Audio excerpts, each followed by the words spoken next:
It's a very Care Bears New Year. Hello.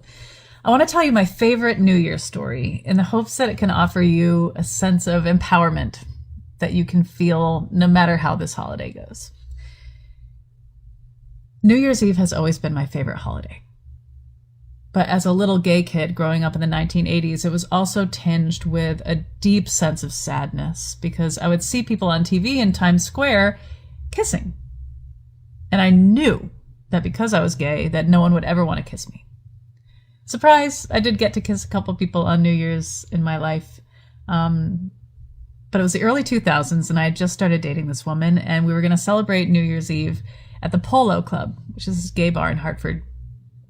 I get there at 11:30 p.m. and she's not there yet. So I go and I grab us some drinks. And I'm waiting and midnight's almost here and she's not texting me back. And then 10, 9, 8, 7, 6, 5, 4, 3, 2, 1, the ball drops. People around me are kissing and confetti so fine drops from the ceiling into my hair, which at the time was locked, and into my 2 drinks. I set down the now undrinkable drinks, and before Auld Lang Syne is over, I walk out of the Polo Club feeling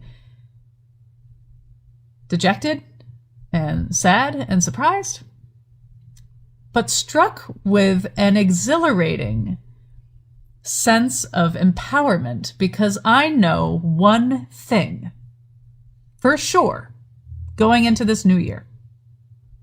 And it's that I am no longer dating that woman because you don't blow me off on, or anybody off on any day, let alone New Year's, this most tender holiday, and get another date.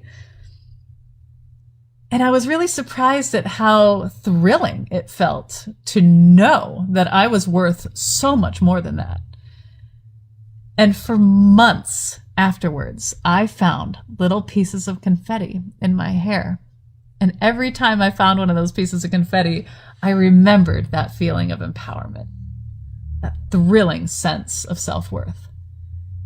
Now, don't get me wrong, I've been blown off 3 times in my life, and I don't always react with such emotional maturity. There was one time I got ghosted on a date in Puerto Rico, and I cried all that night and into the next day. So I'm certainly not untouchable in terms of emotions, but I offer this to you to remind you to take the opportunity to really look inside yourself and see how deeply worthy you are of love.